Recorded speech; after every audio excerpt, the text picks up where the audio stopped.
This is Ben Summer. I own and operate BandsLikeRush.com, a music discovery podcast and blog featuring up-and-coming progressive rock bands.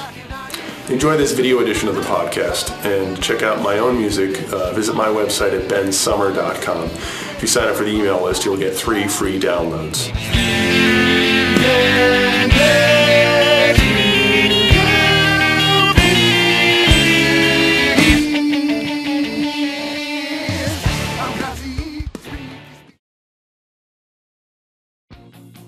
This is Ben Summer, musician, recording artist.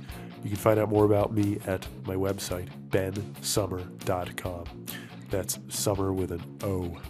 This is the first in a series of podcast interviews I'm doing with other artists and musicians whose music sounds like mine, or vice versa, really. For lack of a better title, I'm going to call it the Sounds Like series. I know the podcasts and transcribed interviews will be posted at bensummer.com. As well as iTunes and probably a couple other places. These first few interviews in the series, I'm focusing on the band Rush, the great progressive rock trio out of Canada. Although it'd be great to land an interview with the band members themselves, what I'm really after is to connect with other musicians, artists who are starting out or who are kind of occupying the lower level of success, who share the same influences as me. And for this first few interviews in the series, I'm starting with bands who have some sort of influence of Rush in their music. In this first interview, I speak with 2 members of the band Tiles, a progressive rock group out of the Detroit, Michigan area. After the podcast, you can find out more about the band at their website, tiles-music.com. In the interview, we get a short history of the band up to the present day. We get a glimpse into their do-it-yourself approach to making music and sustaining a business, which has carried them from their earliest days up until the present day. We get an earful from both of them, particularly Jeff, about the pros and cons, the upside and downside of being compared to the band Rush, and how the changing of musical styles from their earliest days to the present day have affected them. But the biggest part of the interview, the second half, is spent with stories of their collaboration with Alex Lifeson on one of their albums, as well as a kind of personal anecdote or two about Neil Peart, which is interesting. So let's get started. Hi, this is Ben Summer. I'm here with 2 fellows from the band Tiles, Chris Herin, who is the guitarist. Is that right, Chris?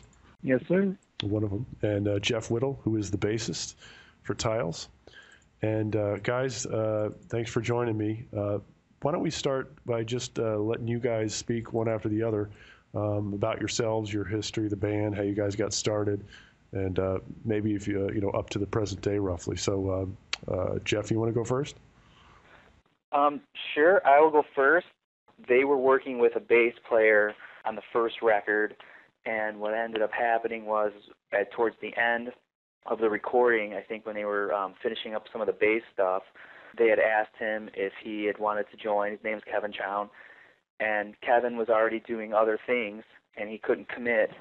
But he was a bass teacher, and I believe Chris asked him if he had any students or if he was would recommend anybody.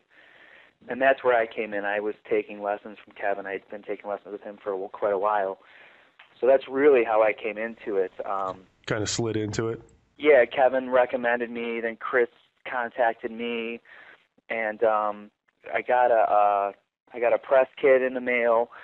This back in the day there was no internet. Yeah. So I got a press kit in the mail with a cassette tape, and it was great. I just remember getting it and right away sitting down and figuring out some of the songs and stuff that were on there. Cool. And Chris, they practiced in Chris's basement, and it was quite a drive for me, about 45 minutes, 50 minutes. But, I was, young and totally into it. There really wasn't anything in my area that was as cool as that. So, yeah.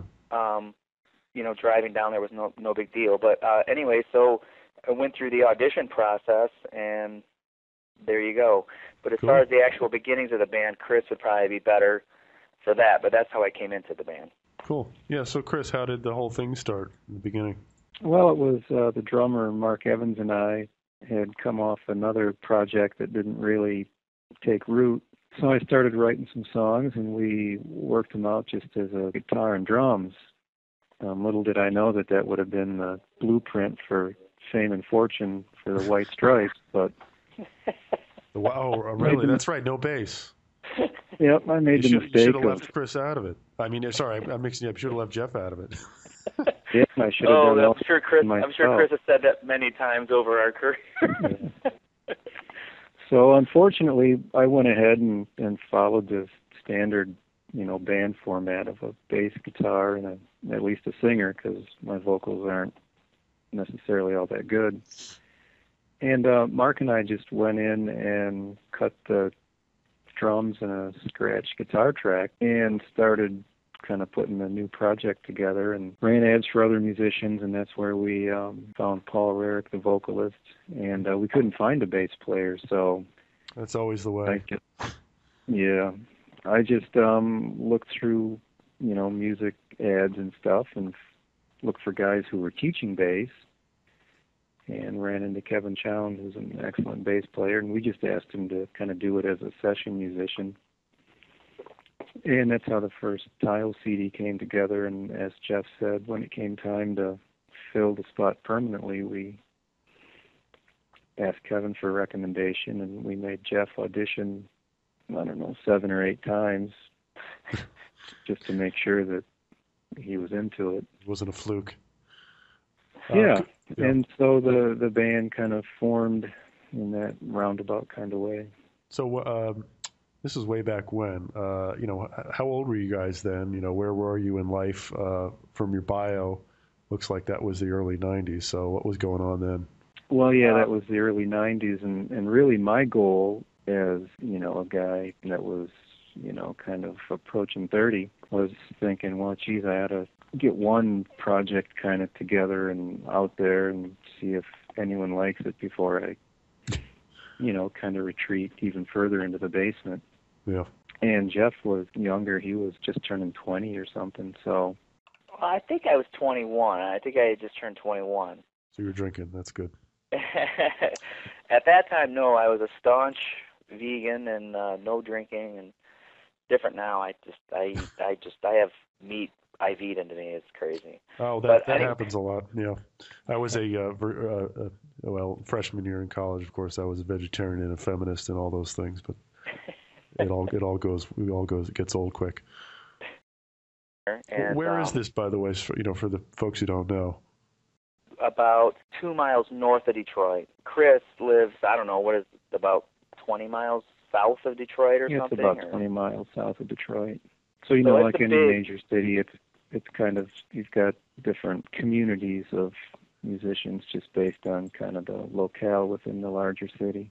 I mean, I don't want to make it sound like the east side is what they would call where I live. Where Chris lives, they call it downriver. But the east side, it's not like it was devoid of talent. There was lots of stuff around, but just the bands that I was in at the time, remember it's early 90s, I want to say hair metal was still kind of vogue or whatever. I mean, Oh, wow. The Metallica Black album had come out, and it was changing a bit, but that was still what was going on. But the problem was that the more I was learning about music and stuff, I wasn't fitting in with the bands that I was in. And I would hear that all the time. The stuff you're contributing musically isn't what we're doing. And I really thought I was screwed. I thought there was something wrong, really, with me. But it was just the scene then. But I mean, it was weird because I hadn't really delved really hard into any of the stereotypical progressive rock bands yet. At that point, I was hearing Dream Theater in '91, of course, with Images and Words and stuff. But it wasn't until I heard, I don't want to go down this road, but Yes, Close to the Edge and Genesis and all that stuff, and Rush and all that, Right. When I really got into Rush's catalog and that kind of stuff, that I realized that, not that I'm doing anything off the wall here. It's just the bands that were in my neighborhood weren't playing that. Right. Well, most neighborhoods they were. It's even now very niche, And that's why, when I said earlier, when I got the material from Chris in the mail, it was totally different right off the bat. The first song I heard, you know, it was already different. I knew there was something there, and I was hoping that I could pass through the auditions to be a member in the band, you know, because I knew I was younger, and they beat me into submission and made me pay the dues, and excellent. My check cleared, and no, that was what, 15 years ago, 16 years ago, something like that. So can you synopsize what's been going on since then? I mean, have you guys been working full time since shortly after the beginning? What's been the arc of your career since then and up to now? When you're talking to Chris and me, you always have to ask yourself, do you want the long answer? Because that would be me. The rambling answer. Or if you want the coherent synopsis, that would be Chris.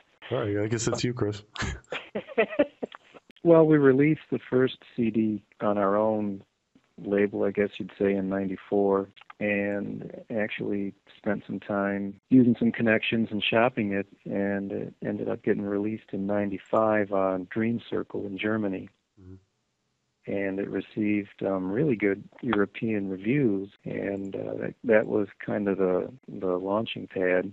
Dream Circle folded, and Inside Out was just starting up, and I had heard about them and got in touch with them in between like right around '96 when we had done our second CD, Fence the Clear. And so I think that was actually one of the first 15 CDs that Inside Out had ever put out. So we kind of got in that at the ground floor, which helped, and of course they've turned into the progressive rock and progressive metal powerhouse that they are today. But the initial reviews on our first CD kind of launched us both in Europe and Japan, and it was downhill since from there in Japan. I mean, every successive CD seemed to be less well received. Yeah, that's odd. For whatever reason. But in Europe, it kind of went in a good direction. So, sorry, when you were you guys?